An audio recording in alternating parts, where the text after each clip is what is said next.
Fala galera, bem-vindos a mais um episódio do Universo Generalista. Meu nome é Caio Hux Pirandelli. Meu nome é Bruno Marcella e hoje a gente está aqui com mais um convidado, o Givago da Silva Souza. Vou passar o currículo dele rapidamente. O Givago possui graduação em fisioterapia pela Universidade do Estado do Pará, graduação em licenciatura plena em ciências biológicas pela Universidade Federal do Pará, mestrado e doutorado em neurociências e biologia celular pela Universidade Federal do Pará. Tem experiência na área da fisiologia, com ênfase em neurofisiologia, atuando principalmente nos seguintes temas: sistemas sensoriais e motores, com ênfase em neurociência visual, visão espacial, visão de cor, eletrofisiologia e psicofísica visual, epidemiologia da exposição ao mercúrio de populações amazônicas e controle postural. Atualmente, o Givago é professor associado à disciplina de Fisiologia no Instituto de Ciências Biológicas da Universidade Federal do Pará. Ele é professor permanente dos programas de pós-graduação em Neurociências e Biologia Celular, Neurociências e Comportamento, Doenças Tropicais e em Saúde da Amazônia. Obrigado, Givago. Bem-vindo aí ao podcast. Obrigado pelo convite. Legal. E, Givago, a gente sempre começa as nossas entrevistas, nossas conversas, querendo saber um pouquinho mais a trajetória dessa narrativa de cada entrevistado para chegar nesse tema, né, em específico que a gente vai abordar com você sobre visão. E como que foi para você passar pela fisioterapia, depois ir para a biologia e chegar a estudar neurociência mais relacionada à visão? Bruno, é o seguinte, eu fiz simultaneamente biologia e fisioterapia durante a minha graduação. Eu acho que estava meio perdido, assim, sem exatamente saber que ponto da área do conhecimento eu queria seguir, mas eu comecei a me sentir muito bem. Só que durante esse período em que eu fazia as duas faculdades, eu em nenhum momento consegui fazer iniciação científica, que era uma coisa que eu tinha vontade, mas tinha problema em relação a tempo. Mas quando eu terminei o primeiro curso, que foi a fisioterapia, eu tinha certeza que o que eu queria era ser pesquisador. Então, logo em seguida, eu fiz uma prova para pós-graduação em Neurociências e Biologia Celular da Universidade Federal do Pará e passei. E nessa que passei, eu praticamente larguei tudo o que eu estava fazendo, eu larguei emprego, larguei um monte de coisa para poder começar a fazer pesquisa científica em laboratórios de pesquisa. Eu queria fazer um treinamento de excelência e tive sorte de cair num laboratório muito bom, que era coordenado pelo professor Luiz Carlos de Lima Silveira. E após entrar no mestrado, eu não tive mais dúvida do que eu queria, porque uma das coisas que talvez me confundisse em relação a que área eu queria fazer é porque a forma de estudar durante a graduação, pelo menos eu não gostava muito daquela coisa de sala de aula, e o professor dá aula e tudo, e na pós-graduação a coisa era completamente diferente. Na pós-graduação a gente tem ainda aulas em sala de aula, mas é bem menos e basicamente todo o nosso aprendizado é dependente só da gente, onde a gente pode buscar literatura, livros, e o seu estudo não depende tanto de outra pessoa para chegar e dizer o que estudar. Na verdade, você tem muito mais liberdade para estudar na pós-graduação, e isso me fez muito bem. Então, de lá para cá, eu embalei, vamos dizer assim, em relação ao que eu quero fazer. Hoje eu tenho muita certeza das coisas que eu quero fazer. Bacana. E para chegar a cair estudar visão, foi mais da linha de pesquisa do laboratório que você iniciou? Foi. Inicialmente, quando eu fui buscar por que grupo começar a trabalhar no mestrado, eu realmente vinha de um curso de fisioterapia, então eu queria saber se tinha alguma coisa relacionada com reabilitação e tudo. Mas aqui na universidade, na época, as principais linhas de pesquisa não tinha nenhum foco em reabilitação. Mas tinha um laboratório que estudava uma coisa que me interessava muito, que era eletrofisiologia da visão. E eu digo, eu não quero saber se é da visão, se do que é. Eu quero estudar eletrofisiologia porque era uma coisa que eu me interessava desde a faculdade. Então, eu entrei nesse laboratório E, como eu te falei, dei muita sorte, porque encontrei um orientador de uma qualidade incrível, que pôde me ajudar a amadurecer da pesquisa, e para mim tudo deu certo. Assim, eu passei a me apaixonar pela área e não tenho o menor interesse em mudar muito o meu rumo. Legal. Massa. E já partindo assim para o assunto da visão humana, né? Você poderia passar um histórico para a gente, assim, um breve histórico da evolução do olho humano, né? Desse aparato que a gente tem hoje, qual foi o processo evolutivo que resultou nele? Olha só, eu diria para vocês que antes de ter qualquer coisa relacionada ao olho, antes de ter qualquer coisa relacionada à visão, eu diria para vocês que existe todo um processo evolutivo de proteínas que são capazes de absorver o fóton da luz solar. São capazes de absorver a luz do sol. Porque lá nos primórdios da vida mesmo, eu posso dizer que a principal fonte de energia do planeta era o Sol. Então, alguns seres entenderam isso muito cedo, vamos dizer assim. Começou a surgir seres que tiveram proteínas que absorviam a luz do Sol. Algumas dessas proteínas que absorviam a luz do Sol até hoje são usadas por células vegetais para fazer a fotossíntese, por exemplo. Que você pode dizer assim, não tem nada a ver com visão isso daí. Realmente não tem nada a ver com visão, mas algumas das proteínas que são da família dessas proteínas que absorvem a luz do Sol, elas começaram a ser usadas para usar a luz do Sol para realizar alguns trabalhos dentro da célula, como proteger o DNA da célula. Eles usavam a luz do Sol para usar como fonte de energia para guiar o movimento da célula. Então, a gente começa a ter uma proteína que ajuda a monitorar a célula para ficar em locais mais escuros ou mais claros. Isso daí não importa muito, o que importa é o papel sensorial. Mas aqui a gente está falando de uma coisa que não é olho ainda. A gente está falando de uma célula que tinha uma proteína capaz de fazer isso.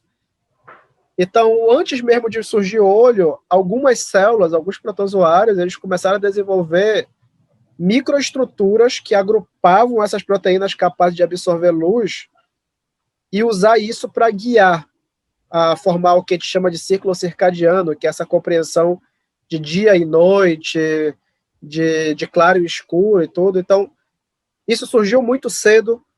Não, vamos dizer assim, não é uma coisa para o olho em si, mas uma coisa para guiar células em relação a onde tem luz e onde não tem luz.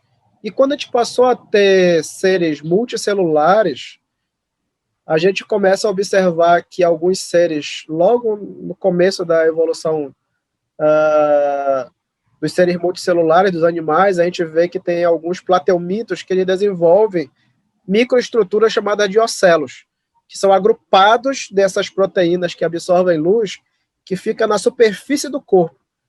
É como se ainda não é olho também. Nós temos só um pigmento em cima do tegumento, da pele do bicho, né, da superfície corporal do bicho. Mas isso já é o suficiente para guiar o bicho, e guiar, no caso o bicho que eu falo, guiar o verme, para dizer onde é que tem luz e onde é que não tem luz. A evolução do olho, ela só surge a partir do momento que, como eu falei para ti, esses pigmentos eles estão na superfície do corpo do animal. Por algum motivo, a gente começa a ver uma tendência a, debaixo desses pigmentos, existir uma espécie de cavitação. Então, essa cavitação faz com que os pigmentos se depositem nessa cavitação e a pele muito fina permite que a luz passe através dele, formando uma lente. Então, a gente passa a ter o que a gente chama de proto-olho, um olho primordial, ali, um primeiro desenho de olho. Isso daí eu estou falando ainda numa fase que tudo era verme ou água-viva, vamos dizer assim. Mas a partir do momento que a gente tem essa formação dessa cavitação e começa a se formar os olhos mais primitivos, a gente tem uma explosão dessa conquista evolutiva. O olho se torna uma coisa extremamente comum em vários animais, especialmente depois dos artrópodas, que são os insetos, e a gente passa a ter vários tipos de estruturas de olho. Então, olho composto, olho pequeno, olhos grandes, como, por exemplo, lulas e polvos apresentam, olhos tão complexos quanto do ser humano. Então, a gente passa a ter, na verdade, uma explosão dessa característica, que, na verdade, vamos dizer que o que deu certo mesmo é a ideia de você ter uma lente juntando os raios luminosos para cima daqueles fotopigmentos. Isso daí, além de informar se é dia ou se é noite para o animal, o cérebro começa a usar essa informação para poder criar uma simulação do objeto que está lá fora. Então, agora eu passo a usar essa informação dos fotopigmentos para dizer ali tem um objeto que é grande, é um objeto pequeno, que é quadrado, que não é quadrado, enfim. Então, a ideia se estourou. Então, para chegar no olho humano, eu diria que, assim,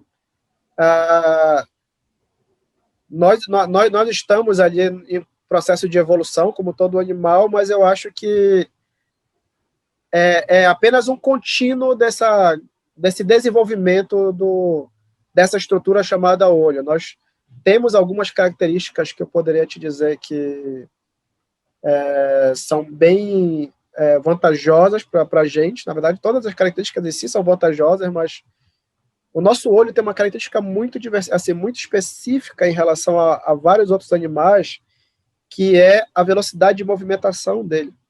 Nossos olhos são frontais. E junto com a cabeça e com a movimentação rápida dos nossos olhos, nós temos músculos que guiam nossos olhos, faz com que nós possamos fazer um rastreamento muito bom de 180 graus, pelo menos. Então, a gente consegue rapidamente, de um lado para outro, movimentando cabeça e olho, fazer um rastreamento grande do espaço anterior, que está do nosso lado e da nossa frente.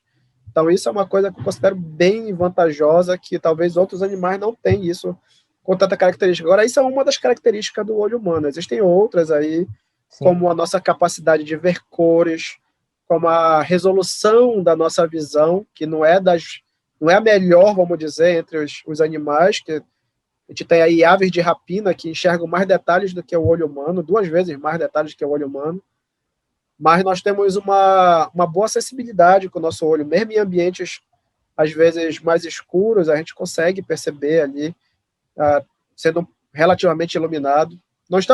Eu diria para ti o seguinte, nós não estamos entre os melhores em nenhuma das características principais, mas somos muito bons com tudo que nós temos, então isso é interessante. Legal. E, Givago, assim, uma curiosidade minha, nem estava nesse roteiro, mas até pelo fascínio meu, que eu acho que faz sentido, o quanto o estímulo visual ajudou nessa formação do movimento, na direção do movimento. Então, parece que esse estímulo visual ser na frente, por exemplo, de um animal lá no ambiente aquático, fez com que ele estimulasse esse movimento na direção anterior, por exemplo. É que a gente não tem um outro parâmetro para poder observar, né? Mas se esse estímulo fosse um outro estímulo, talvez teria uma outra morfologia de movimento. Então, até indo para a gente, né? O nosso olho está aqui, o nosso sistema de movimento está nessa direção, né? Acho que isso é fascinante, porque foi esse estímulo primordial lá há milhares de anos, que fez com que toda a construção do movimento meio que direcionasse para esse sentido, né?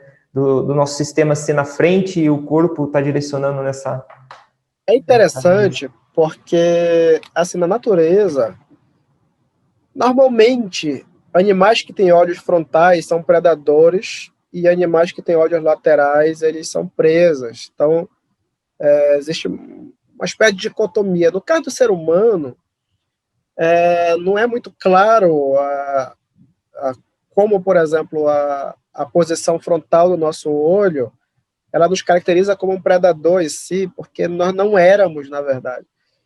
Mas, realmente, a questão dos olhos frontais, eles dão umas características interessantes, porque o campo visual de cada olho se sobrepõe aqui no centro.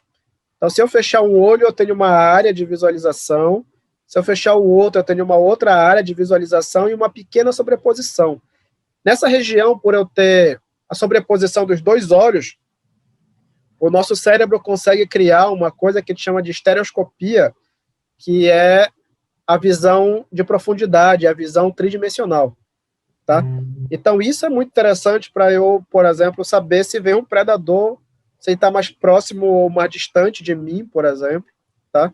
Sim. E junto com essa visão frontal, no caso da nossa evolução, existe muito também a questão do quanto a gente associou o nosso trabalho manual com a nossa visão. Então, a gente talvez pelo fato de ter uma visão frontal, isso não é regra para todo animal, mas para a gente parece ter feito muita diferença, a gente se sentiu à vontade de liberar as mãos, né, da sustentação do corpo e passar a manipular na nossa frente. Então, uma visão de alta qualidade em relação à parte espacial, que a gente consegue ver bastante detalhe, com uma mão extremamente habilidosa em fazer movimentos finos. Então, tudo isso daí ajudou a nossa ecologia, inclusive, eu acho, a aprender a manipular melhor os objetos. Então, uma visão boa, com uma mão altamente... coordenada, né? Com alta acuidade de movimento, eu acho que nos permite criar coisas, e aí para o cérebro poder fazer a abstração disso daí. Então, se eu colocar esse palito dentro desse buraquinho, eu faço tal instrumento. Se eu afilar bem aqui esse instrumento, eu faço uma roda. E eu percebo que essa roda me ajuda a fazer um monte de coisa. Então, essa combinação de visão frontal, de alta resolução com mão de alta destreza, eu acho que fez muita diferença para o ser humano em relação a desenvolvimento de tecnologias. Bacana. E ainda nessa linha de evolução, Divago, tem grandes diferenças na visão dos primatas em geral, tanto do velho mundo, ou os grandes primatas e a gente? Tem. A evolução dos primatas, assim como da maior parte dos mamíferos, tá? Importante colocar aqui, ela surge não é, na verdade, a partir da extinção dos dinossauros, porque a gente já tinha ali, vamos dizer, pequenos mamíferos que viviam em tocas e tudo, e lá. Eles viviam escondidos, eles não viviam lá no campo aberto, porque lá eles iam ser predados pelos dinossauros. Mas eles viviam em tocas. Então, nas tocas, provavelmente eles não tinham uma visão lá muito boa, tá? Porque não tem muita luz e tal, assim como hoje nós temos aí topeiras e tal, então eram animais que viviam no escuro, escondido. Só que com o fim dos dinossauros, né, com a extinção dos dinossauros, dos grandes dinossauros pelo menos, sobrou o que a gente chama de nicho ecológico, sobrou muito espaço para que outros animais ocupassem aqueles locais que antes eram explorados pelos grandes dinossauros. Então, os mamíferos, eles explodiram após isso, tá?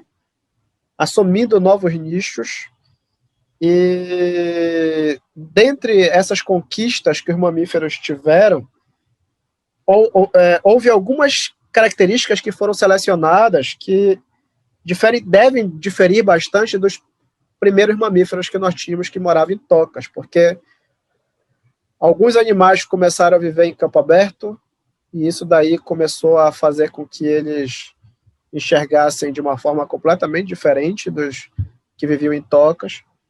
E, de uma forma geral, o mamífero ele enxerga cores, que são tonalidades de cinza, e que são degradê entre o azul e o amarelo. Esse é o padrão mamífero. Todo mamífero é assim, praticamente. Só tem um grupo de mamíferos que difere, talvez dois, mas eu vou colocar unicamente aqui os primatas. Acho que, não sei se é ornitorrinco, parece que tinha, não sei, não lembro exatamente, mas o caso dos primatas do Velho Mundo, que são os primatas que vieram da África, que viviam na África, inclusive o ser humano, eles desenvolveram uma visão que, além de enxergar tonalidades de cinza e tonalidades azuis e amarelas, a gente passou a ver tonalidades entre verde e vermelho. Então a gente diz que a visão dos primatas do Velho Mundo, ela é uma visão tricromática. Ela é uma visão verde, vermelha, azul, amarela e preto e branco nas tonalidades de cada um. Sim. Então, a gente tem 3 canais que se misturam e geram essa imagem que nós temos. Já nos macacos do Novo Mundo, que são os macacos que ficaram na América, essa separação dos macacos se dá na separação dos continentes, né? Então, antes era tudo um continente só, e aí houve a separação dos continentes. Quem ficou na África teve uma mutação que levou a visão verde e vermelha, né? Azul, amarelo e preto e branco. E quem ficou na América ficou com o padrão mamífero de sempre. Que legal. Então, quem é da América aqui, os macacos da América, eles são... eles enxergam basicamente o preto e branco, azul e amarelo. Só que eles tiveram uma mutação que também é específica para eles, que faz o seguinte: todos os machos, eles são do tipo mamífero básico, preto e branco, azul e amarelo. Eles são chamados de dicromatas, tem 2 canais só. Mas as fêmeas, elas têm um gene, tá? Que elas podem apresentar ou não a visão verde e vermelho. Então, uma parte das fêmeas tem a visão padrão, que é azul, amarelo, preto e branco, e as fêmeas que são recessivas, elas apresentam a visão verde e vermelho. E o pessoal sugere que dentro de um bando de macacos, as fêmeas que enxergam verde e vermelho, elas têm um papel específico ali naquele bando. Então, o comportamento delas é diferente, é levemente diferente dos demais, porque essa visão delas permite que elas encontrem algumas frutas que os outros não conseguem enxergar, por exemplo, no meio do mato. Tá? Sim. Então, ajuda a diferenciar a fruta madura e a fruta... a fruta que está verde, por exemplo, ou a folha também, né? Que eles também comem muita folha. Então, a folha mais nova, ela tem uma característica mais avermelhada, tons amarelados. Então, ela tem menos fibra do que a folha verde, que é ruim, que teria muitas fibras e atrapalharia na digestão, alguma coisa assim. Sim. Então, o padrão dos macacos do Novo Mundo, ele termina sendo isso. As fêmeas podem ser ou não enxergar verde e vermelho, com uma genética completamente diferente da nossa, mas enxergam verde e vermelho. 1/3 delas, 2/3 enxergam azul, amarelo e preto e branco. Todos os machos, azul, amarelo e preto e branco. Só que existe uma espécie de macaco na Amazônia, da Amazônia, que eu falo Amazônia geral, Amazônia sul-americana, não só na Amazônia brasileira, que é o macaco bugio, que é... Agora eu quero lembrar o nome que o pessoal dá aqui, o interiorano dá para ele, não vou lembrar agora dele. Mas é o macaco bugio, o pessoal chama de macaco bugio. Ele tem uma mutação que permite que tanto machos quanto fêmeas enxerguem verde e vermelho, azul, amarelo e preto e branco. Impressionante isso, é uma mutação completamente independente da nossa mutação. E essa mutação fez com que ele tivesse uma visão igual à nossa, mas por motivos completamente diferentes. Então, é só um gênero, na verdade, é um tipo de macaco. Guariba, lembrei. É um macaco que tem um grande osso hioide aqui no pescoço, que é um osso que funciona como um ressonador para o cantar dele, para o ruído dele. Então, o macaco chega uma hora, assim, da tarde, que ele começa vamos dizer assim, cantar no meio da floresta. E é assustador, que ele fica... um negócio gigante, um som muito alto. Aqui na universidade nós temos um, e aí, quando ele começa a cantar, você escuta de longe o canto do guariba. Tá? Legal. Então, é bem interessante a visão desse macaco. Ele é vegetariano, ele come só folhas, frutas e tudo. Então, ele tem uma visão exatamente igual à nossa, só que por motivos genéticos diferentes. Isso é interessante. Tanto machos quanto fêmeas.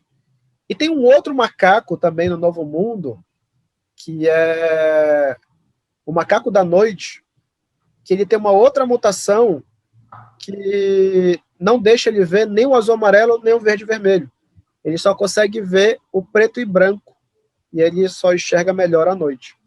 Então, a ecologia dele é completamente diferente. É um macaquinho bem pequeno, do olho bem grande, assim. Então, é um macaco noturno. Então, nós temos aqui no Novo Mundo, pelo menos 3 tipos de modelos de visão de macacos.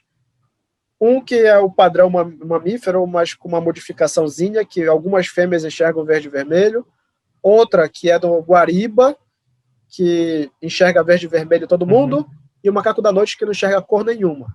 Só enxerga a tonalidade de cinza na noite.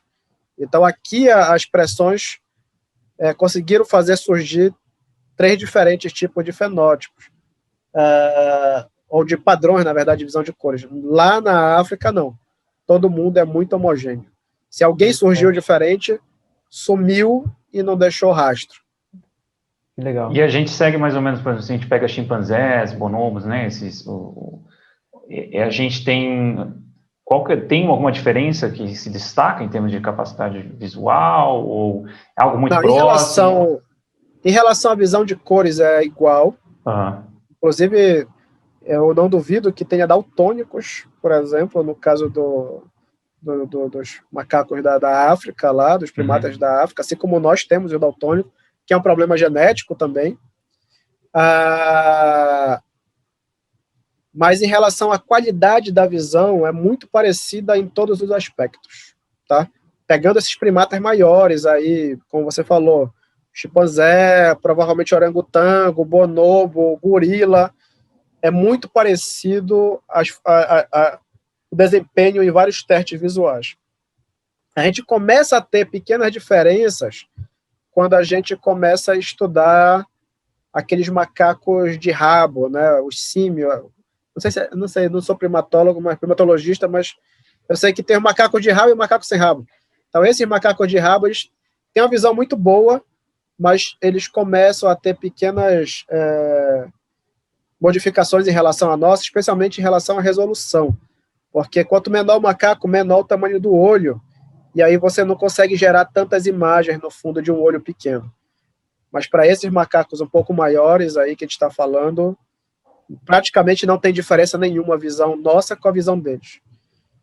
E do ponto de vista, deixa eu dar uma explodida nessa conversa, do ponto de vista cognitivo, relacionado com a visão ainda, existem uns estudos que buscam ver se o macaco se reconhece no espelho. Se ao se olhar no espelho, o macaco realiza movimentos que identifiquem que ele consegue identificar que aquela imagem no espelho é ele mesmo, tá? O ser humano e esses macacos grandes que eu falei para você conseguem fazer isso muito bem. Então, a partir de uma certa idade, a gente consegue se olhar no espelho e, por exemplo, se eu tenho uma tinta aqui na testa onde eu não consigo ver se não for através do espelho, eu consigo limpar a minha testa aqui e dizer aquele ali sou eu, né? Então, eu, quando pentio o cabelo, escovo o dente, eu uso a imagem para guiar o meu movimento, porque eu sei que aquela imagem sou eu. Então, macacos grandes, como o chimpanzé, por exemplo, conseguem fazer isso. Macacos menores, esses com rabo, por exemplo, não conseguem fazer isso muito bem, tá? Muito bem não conseguem fazer. Cachorro, gato não consegue fazer isso também. Então, esses primatas conseguem, golfinho consegue, alguns elefantes conseguem, existem alguns pássaros que conseguem também fazer isso. Então, se acha que alguns animais que a estrutura da sociedade influencia nisso, e eu diria que também a qualidade da visão também ajuda muito a ajudar esse reconhecimento. Sim, tem que ter a resolução mínima ali para identificação. Né? Senão vai ver uma mancha e é muito difícil, né? Sim, faz sentido. E assim, aproveitando também esse raciocínio da parte evolutiva, né? A gente tem termos que a gente costuma usar aqui no podcast dessa parte da saúde, né? Que a gente começa a entrar aqui agora na saúde humana, na parte da visão, é que, assim, então a gente tem, né, do estudo dos primatas, entendimento desses primatas, e a gente tem esse processo evolutivo, né, que a gente tem um ancestral em comum com chimpanzés, e dali a gente descolou, né, e teve um processo evolutivo próprio até os dias de hoje, né, então a gente se adaptou, nosso olho serviu para nossa sobrevivência em determinado ambiente. E aí hoje a gente está nessa questão de incompatibilidade, que é o que a gente evoluiu no ambiente de savana, né, e para caça e coleta, e de repente a gente está agora no meio urbano, fechado dentro de casa, né, não usando tanto a visão quanto a gente usava para a parte de visão, digo, de olhar mais para longe, olhar mais para perto, a gente está cercado de telas, né, então o quão prejudicial isso pode ser, né? Tem quais incompatibilidades, a gente pode dizer, biológicas existem com o ambiente de hoje, com esse aparato que a evolução moldou para a gente? Quais são os impactos disso, desse estilo de vida nosso atual? Interessante que o ser humano, ele é um bicho que ele modifica muito o ambiente em que ele vive, tá? Então, como você colocou, os primeiros lá viviam nas savanas e tal, então a preocupação deles era olhar o horizonte para ver se não estava vindo uma hiena ou um leão, sei lá o quê, tá? Nós somos desprovidos de um bom olfato. Então, inclusive, todos os animais que enxergam verde e vermelho não têm um olfato muito bom. Então, provavelmente para o cérebro existe um limite de informações aí. Quando você vai para o verde e vermelho e alta resolução espacial na sua visão, você já está pegando muita informação que o cérebro diz assim, não dá para ainda mais o olfato. Então, parece existir uma escolha aí evolutiva entre se você vai seguir o olfato ou uma visão verde e vermelha e de alta resolução como a nossa. Nós escolhemos essa. Então, algum animal pode se aproximar e a gente só vai sentir o cheiro quando tiver no nossa costa aqui já. Então, a gente teve que trabalhar aprendendo a reconhecer padrões no ambiente. Qualquer coisa que possa parecer estranho chama a atenção da gente visualmente, né? E a gente também aprendeu a trabalhar em grupo, onde alguém dá o sinal. Então, isso é comum em vários grupos primatas, né? Não é uma coisa só nossa. Mas a gente faz isso de forma muito, assim, forte. Mas, como eu te falei, o ser humano tem cerca aí de 100 mil, 200 mil anos a espécie, né? Não os hominídeos na linhagem, mas o ser humano mesmo, Homo sapiens, tem aí de 200 a 100 mil anos, e a gente já passou por muita coisa. Eu não sou nem um especialista aí em vários animais, mas eu imagino que por exemplo, o ornitorrinco continua vivendo igual era há 3 milhões de anos atrás. Aí. Então, a gente modificou muito a nossa história. A gente inicialmente caminhava procurando coisas, então, caçadores e coletores, e em algum momento a gente percebeu que aquelas sementes que caíam no chão germinavam. Aí a gente já falou assim, eu não vou caminhar tanto, eu vou plantar. E começou a viver naquele ambiente que estava plantando. Quando eu terminava, eu ia para outro ambiente e voltava a plantar. Então, eu estava começando a me fixar. Até que chegou a hora que a gente dominou a plantação, a gente começou a domesticar animais e se sentiu à vontade de criar construções. Ao invés de se esconder em algumas cavernas, a gente começou a construir coisas, criar cidades, ou seja, artificializar o nosso ambiente. Tá? Por que a casa desse jeito não é daquele? Eu não sei te dizer. Por que a gente escolheu alguns formatos de oca, de casa, de barraco, sei lá o quê. Mas o certo é que a gente vai modificando o ambiente de acordo com aquilo que nos é agradável, talvez, do ponto de vista estético, do ponto de vista estratégico e tal, mas a gente modifica o ambiente.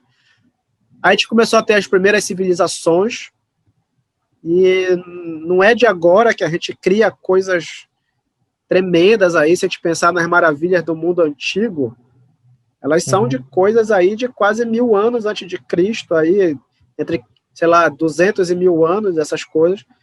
Então, era o Colosso de Éfeso, que era um negócio gigantesco, os grandes templos de Atenas. Então, de lá para cá, o que talvez tenha mudado é o quanto a gente passa num ambiente natural, na verdade. Porque já faz aí, no mínimo, aí, 3 mil anos que a gente está vivendo debaixo de barracos de luxo mesmo. Tá? Grandes construções e tal. Por mais que a gente fale, mas não é todo mundo, a população, em geral, vive realmente em ambientes que é barraco no meio do mato, sei lá o quê, talvez, não duvido também. Isso daí eu estou falando de reis, de não sei o quê, mas a civilização ela já tem muito tempo, e a gente está há muito tempo nisso daí. Então, a gente está aprendendo que essas modificações, elas devem estar modificando a nossa visão também, tá? Então, uma das coisas que se acha que pode estar modificando é em relação à miopia. Miopia aparentemente é uma doença da modernidade, tá? Que parece estar envolvido com essa questão da gente ficar fora do ambiente natural, vamos dizer assim, viver nesses ambientes ricos em ângulos retos, né? É uma parede com um ângulo reto na outra, e parece que tem a ver com isso. E o que seria a miopia, assim, Givago, de forma bem física, né? O que acontece no olho que gera essa doença? A miopia, ela é uma modificação no poder de refração das lentes do olho. O olho ele é cheio de lentes naturais. Nós temos a córnea, nós temos os líquidos dentro do olho, nós temos o cristalino que fica lá atrás. Então, na miopia, o que acontece é que toda luz que entra no olho, ela chega nesse conjunto de lentes e ela sofre uma convergência para um ponto de foco que deveria ser o fundo do nosso olho, uma região que nós chamamos de retina. Então, o olho saudável é esse que o nosso conjunto de lentes foca lá em cima da retina. Só que no olho míope, esse foco ele acontece antes da retina. Então, quando é que a pessoa tem miopia, normalmente? A pessoa tem miopia normalmente porque o nosso olho, quando ele nasce, ele é muito pequeno. Todo bebê, apesar de parecer que o olho é grandão, mas o olho é pequeno. A gente diz que todo olho, quando a gente nasce, ele é hipermétrope, por ser pequeno, mas essas lentes, elas têm o poder delas já fechado, porque depende apenas da diferença entre o ar e a água dos tecidos oculares, da refração. Então, quando a luz chega no olho do bebê, o foco está atrás da retina. É um foco virtual, atrás da retina. Então fica embaçado do bebê. O bebê não enxerga bem. Mas quando a gente vai crescendo, o olho vai crescendo junto. Mas o poder de refração do olho não muda muito. Então, quando vai crescendo, o olho vai crescendo, crescendo, crescendo, até que a retina fica no foco do sistema óptico do olho. Tá? Nesse momento, o normal seria dizer assim, o olho para de crescer, lá pelos 6, 7 anos, alguma coisa assim. Então, não precisa crescer até os 20 e tantos anos, que nem o osso, o resto do corpo lá. Então, o olho deveria parar de crescer nesse momento em que a luz que é refratada lá nas lentes do olho, ela entra no foco na retina lá atrás. Aí, o que acontece? Nas pessoas em que o olho para de crescer nesse ponto, a gente chama essas pessoas de emétrope, que é o olho do tamanho certo, com foco certo, e a visão é perfeita. Não precisa usar óculos, tá? Mas os sujeitos que são míopes, por algum motivo, esse olho continua crescendo. Ele esqueceu de parar de crescer. Só que quando ele cresce, o foco não vai mudar mais. Então, o crescimento do olho só afasta do foco. Então, o borramento só piora ao longo do tempo. E vai aumentar o olho até o cara terminar o amadurecimento. Sim. Que é lá pelos 20 e tantos anos e tal. Então, o míope é um cara que o olho cresceu demais. E aí ele fica, quanto maior o olho dele, maior o grau dele lá para ele corrigir. Porque o foco fica aqui na frente e a retina está lá atrás, e aí ele só enxerga o borrado, fora do foco. Então, você usa lentes para corrigir isso, você usa lentes para evitar que o foco se forme aqui na frente. Então, você diverge a luz para focar lá atrás. Existem umas cirurgias que os oftalmologistas fazem, onde eles modificam a estrutura da córnea para diminuir o grau de convergência dos raios e daí permitir que o raio caia lá atrás. Então, normalmente é só usado esse tipo de cirurgia quem tem miopias mais avançadas, com maiores graus. E a miopia, né, e outros problemas de visão, segundo estudos, a gente pode relacionar ao ambiente ou a genética? Como é que está esse processo de entendimento desses problemas, em especial a miopia, né? Acho que a miopia é a mais prevalente, né? Ou simplesmente porque pode ter a hipótese também de tipo, antes ninguém enxergava tão bem mesmo, e aqui não tinha médico para ver, não tinha oftalmo, né? Tem essas questões que as pessoas falam. Eu lembro a primeira vez que eu fui no oftalmo, ele falou, seu pai tem, sua mãe tem, você vai ter, porque é genético, e acabou, né? Eu lembro bem esse dia, a primeira vez que eu ia pegar meu óculos, ele deixou isso bem claro. Então, o que a gente sabe dessas questões hoje? Né? Porque aí entra uma incompatibilidade, né? Porque, assim, esse ambiente mais externo, de sobrevivência fora, né? De identificar lá fora, e agora a gente está trancafiado dentro. Como é que está o entendimento da miopia hoje? Na minha visão, os últimos 20 anos, 30 anos, aí muita coisa assim, nesse sentido foi esclarecida. Na verdade, a miopia é uma das doenças que o ser humano se preocupa há muito tempo, pelo incrível que pareça. Antes da Revolução Industrial, então século XVIII, aí, lá na Inglaterra, já se tinha dados epidemiológicos sobre miopia e a hipermetropia. Então, a hipermetropia é quando o olho fica pequeno, ele não cresce até chegar no foco. Então, é ao contrário da miopia. Então, os caras viram que, naquela época, antes da Revolução Industrial, a quantidade de pessoas que eram míopes e hipermétropes era basicamente a mesma quantidade. Não tinha grande diferença. Então, isso mostra que é normal ter miopia na população, tem questões genéticas, como você está colocando. Inclusive, tem umas alterações cromossômicas relacionadas com a miopia, em que o olho cresce muito, mas são coisas, assim, são os extremos da genética. Mas deve ter situações de pequeno erro para cá, pequeno erro para lá, mas a maioria das pessoas era métrope, tinha o olho do tamanho normal. Com a Revolução Industrial, a gente passou a ter uma epidemia, agora que está na fase da pandemia, a gente está numa pandemia de miopia da Revolução Industrial para cá, porque no mundo inteiro a gente passou a ter mais pessoas com miopia do que pessoas com hipermetropia. Hoje em dia, se você vai em qualquer lugar, sala de aula, entre os amigos, quem usa óculos, você tem uma chance muito maior de acertar se você falar que a pessoa é míope do que hipermétrope. A quantidade de hipermétrope é muito pequena. Então, o que aconteceu da Revolução Industrial para cá?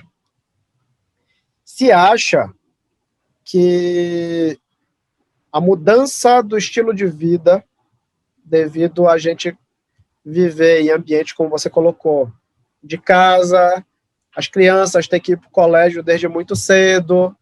Eu estou falando agora do século, está no século XXI, mas eu imagino que século XVIII, XIX, início do século XX, até a década de 70 aí do século XX, crianças iam para o colégio, às vezes não tinha iluminação adequada, impressão no papel não era uma coisa das melhores. Se você for lembrar aí, material escolar que eu tinha quando eu era criança era um negócio de baixíssima resolução, num ambiente mal iluminado. Então, a criança, ao passar horas, vamos dizer, o pessoal que lia a Bíblia, uma letra pequena, num ambiente escuro, então, durante horas, a criança estava exposta a uma imagem de baixa qualidade, tá? Então, se acha que essa perda na qualidade da imagem da criança nesse começo aí da vida pode ter tido uma grande influência. Então, aquele negócio de que o cérebro reconhecer que a imagem está no olho, no tamanho correto, está no foco correto lá, e dizer assim, olha, para de mandar o hormônio do crescimento para o olho lá. Então, o cérebro olhava e devia dizer assim, não está boa essa imagem ainda, vou crescer um pouco mais esperando que ela entrasse no foco, e nunca encontrará mais o foco.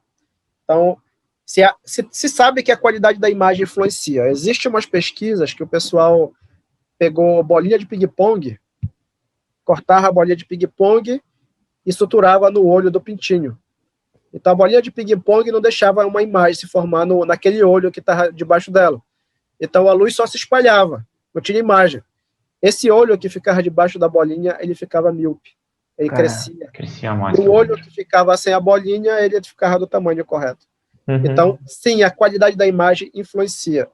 E a gente acha que poderia ter sido isso, aí, essa coisa da educação muito cedo, em ambientes mal iluminados e tal. Hoje em dia, a gente tem LED barato para todo mundo, que permite que a gente tenha salas de aula bem iluminadas, ambientes bem iluminados. Os livros são, mesmo os livros mais baratos, a impressão deles são muito melhores do que a da época, que eu era criança, ou da década de 70.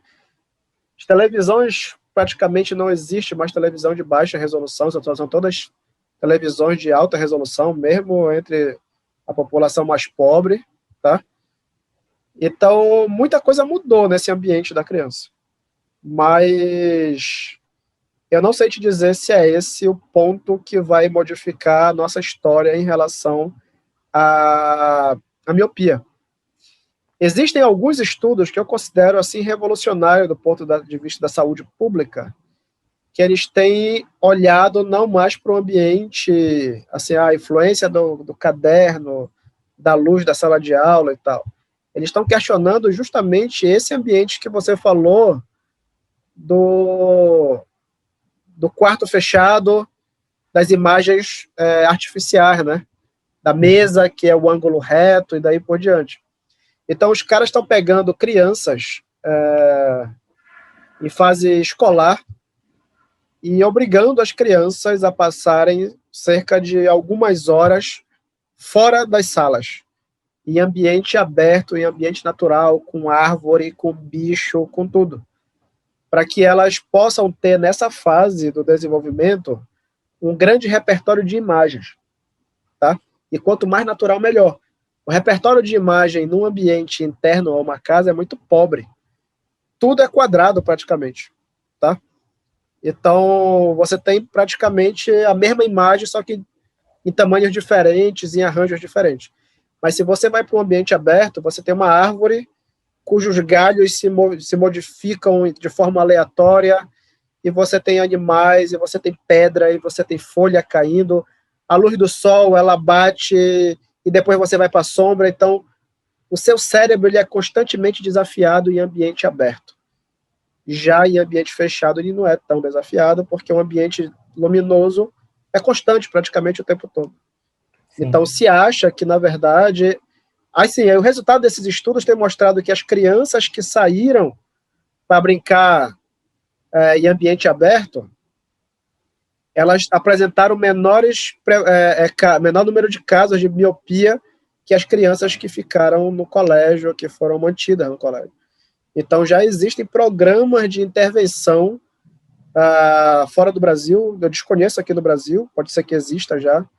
Então, programas de intervenção em que as crianças são levadas dos ambientes internos para ambientes externos para passar horas, algumas horas, algum tempo por semana, para evitar esse tipo de coisa, para que elas possam brincar em ambiente natural.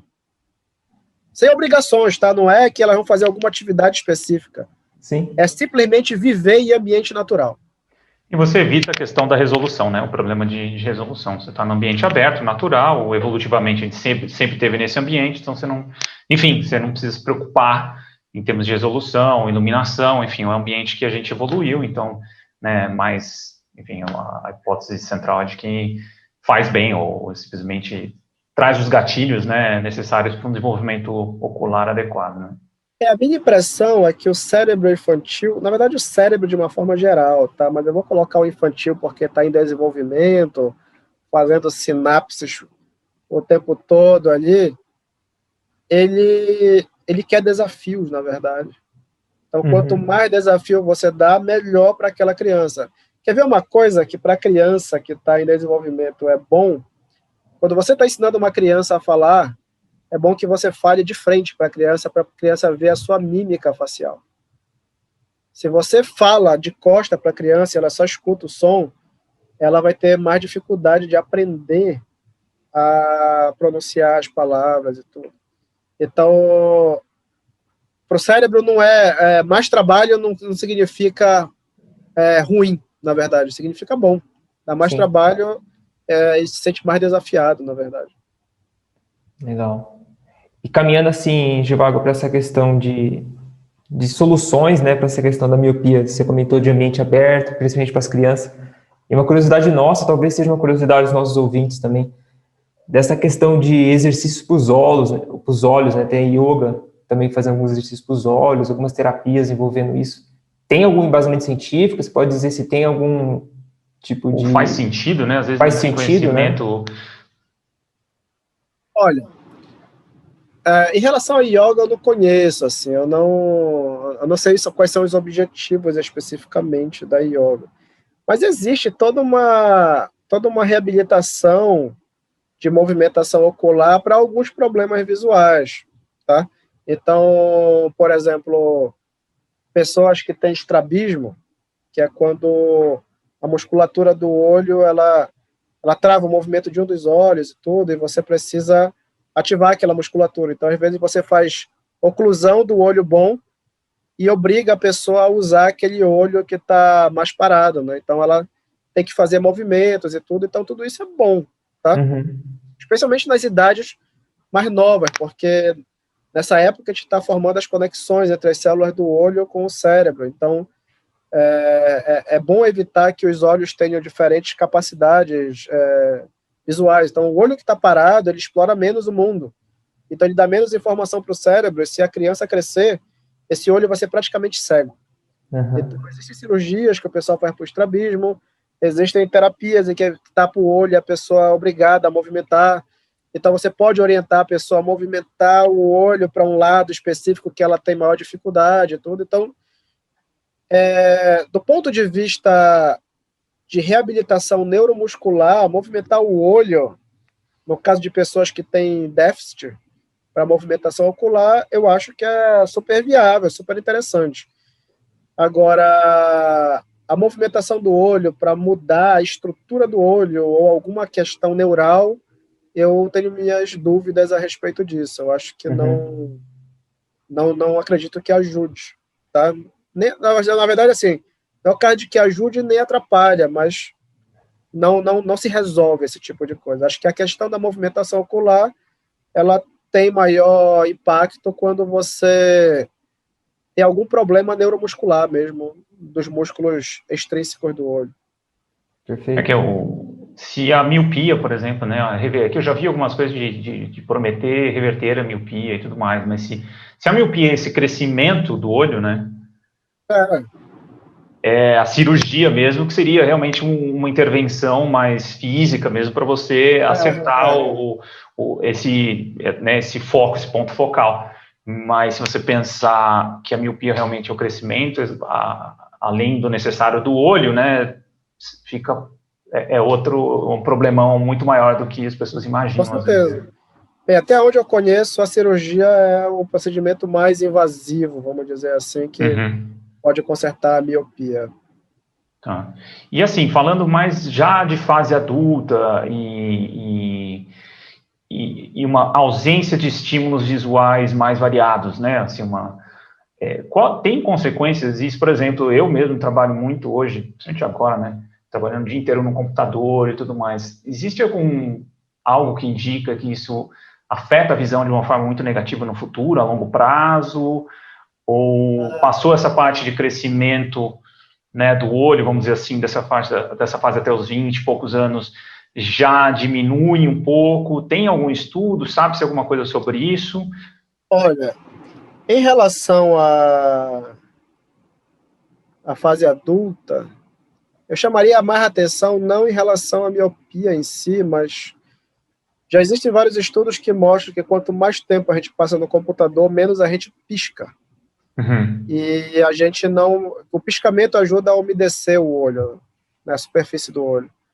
Então, quando a gente pisca pouco, o olho vai ficando seco. E tem pessoas que passam a ter uma síndrome que o olho fica seco e isso daí gera dor, gera incômodo, altera a estrutura do olho às vezes. Então, nesse mundo atual, por exemplo, que a gente está olhando para o computador quase que 24 horas, é importante ter isso na cabeça, que como a imagem também é muito estática, não tem muitas modificações, a gente pouco pisca. tá? Em ambiente aberto, a gente está piscando o tempo todo, porque é vento, é poeira que cai e tal, a gente está tendo estímulo para poder fazer o piscamento o tempo todo, e aí umidifica o olho. Então, em ambiente fechado, em ambiente artificial, esse é um problema que talvez a gente deva se preocupar. Agora, outros problemas eu não vejo, assim, a pessoa tem poucos estímulos, vamos dizer, miopia não vai ter mais problema, assim, o que era já teve e tal.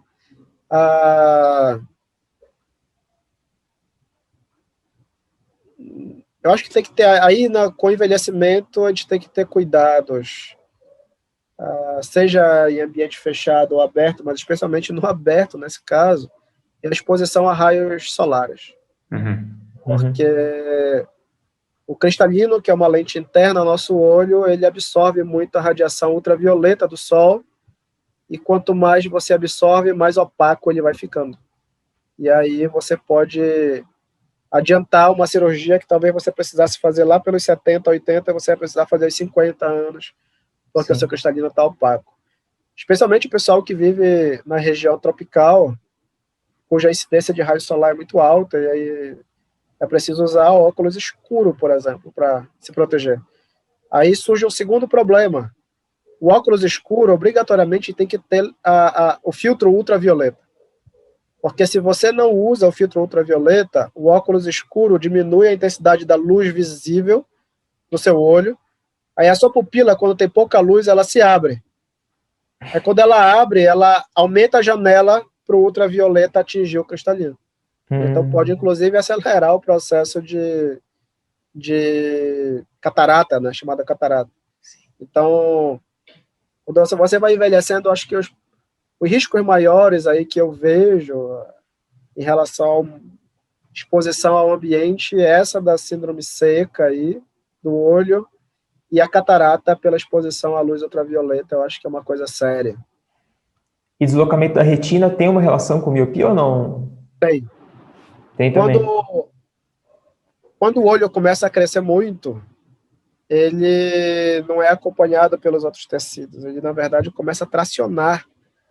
A retina ela fica repousando sobre a porção posterior do olho. Então, quando o olho começa a crescer muito, ele começa a tracionar a retina, e você pode ter perda da aderência do tecido ao fundo do olho, e ter deslocamento da retina mesmo, descolamento da retina. Então, os míopes têm uma maior chance de ter descolamento da retina que pessoas não míopes. Entendi. Justamente porque quando cresce, traciona o tecido. Perfeito.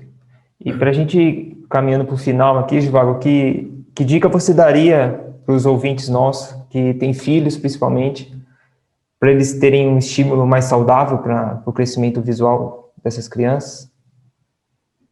Eu acho, em cima das literaturas que eu tenho estudado aí, eu acho que estimular atividades em ambiente aberto, tá?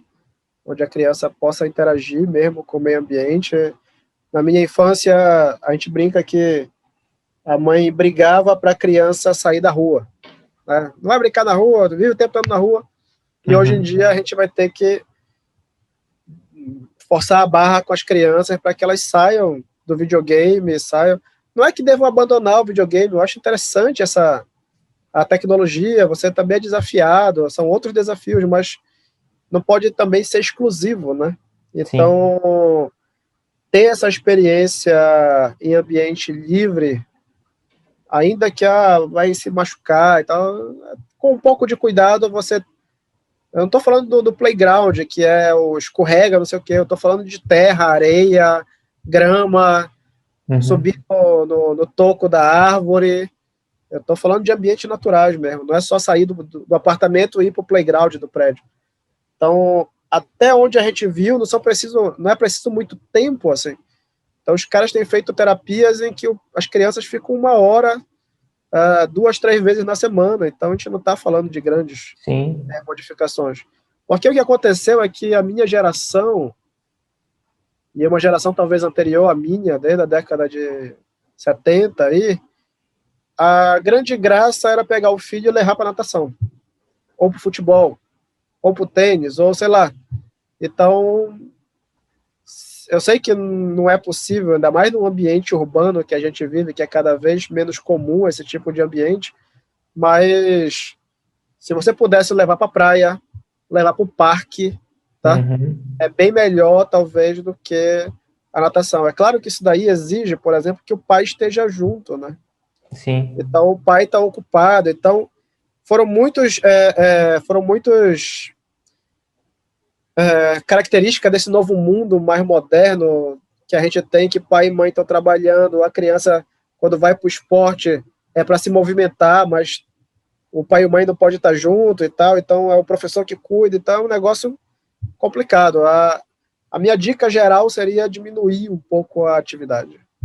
E isso eu falo para mim mesmo, eu fico pensando o quanto eu também abdiquei desse tipo de coisa, só que com os novos dados que a gente tem encontrado, eu acho que ter essa fuga para ambientes naturais, por uma série de motivos, inclusive visuais, seria interessante.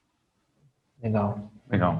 E, por último, Zhivago, recomendação de livros ou sites que as pessoas têm interesse em se aprofundar ou saber mais? Você tem alguma coisa para indicar? Bem, livros existem vários aí, depende do gosto do freguês e do bolso do freguês. Existe um livro que é A Evolução do Olho, que é em inglês, que ele é um pouco mais caro. O nome dele em inglês é Eyewitness. Evolution of the Eye. Que é um livro muito interessante sobre a evolução do olho em si. Então, ele fala da evolução de vários tipos de olho. Então, para quem é especialmente da biologia, aí, deve ter curiosidade sobre esse livro.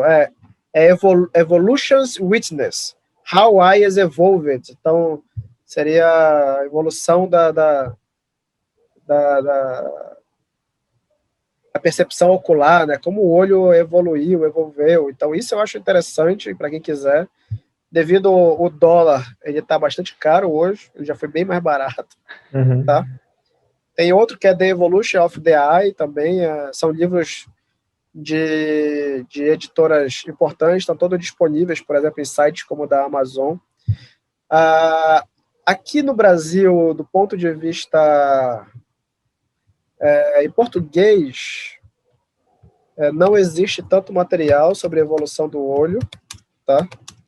Então, eu diria para vocês que talvez seja mais fácil a gente pegar alguns sites aí que possam ser interessantes. Dentre esses sites, eu gostaria de sugerir o site da Bravo, que é uma associação brasileira para pesquisa em visão e oftalmologia. Essa sociedade, ela é uma sociedade composta de pesquisadores que estudam visão, vamos dizer, e oftalmologistas também interessados em princípios básicos da visão. Atualmente eu sou o presidente da Bravo, é uma sociedade brasileira, e tenho como vice-presidente o Marcelo Fernandes Costa, da USP, secretário Leonardo Henrique Dutra, que também é da USP, tesoureira Leonardo, secretária Elisa Lacerda, da Unicelma do Maranhão.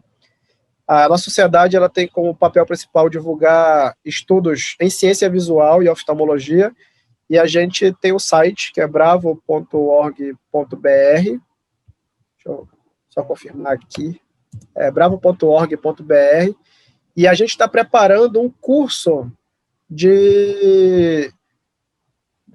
básico de fundamentos básicos em visão. Então, vai ficar disponível para os nossos sócios e para quem tiver interesse em estudar a visão, para começar a conhecer. Lá também eu preencho um blog que é sobre ciência no dia a dia, em que eu escrevo sobre visão e essas coisas do dia a dia. Então, quem tiver interesse, a visão e a Covid, a visão e a poluição ambiental, por exemplo, eu escrevo coisas sobre isso. São ensaios, na verdade, que eu faço em cima da literatura científica, que eu também aconselho dar uma olhada nesse material que a gente tem preparado com muito carinho para todo mundo aí. Legal. Vou colocar na descrição do episódio também, nos links lá do episódio, então quem quiser, os livros também, eu coloco os links para o pessoal que quiser depois clicar e dar uma olhada, Mas eu acho que é isso. É isso.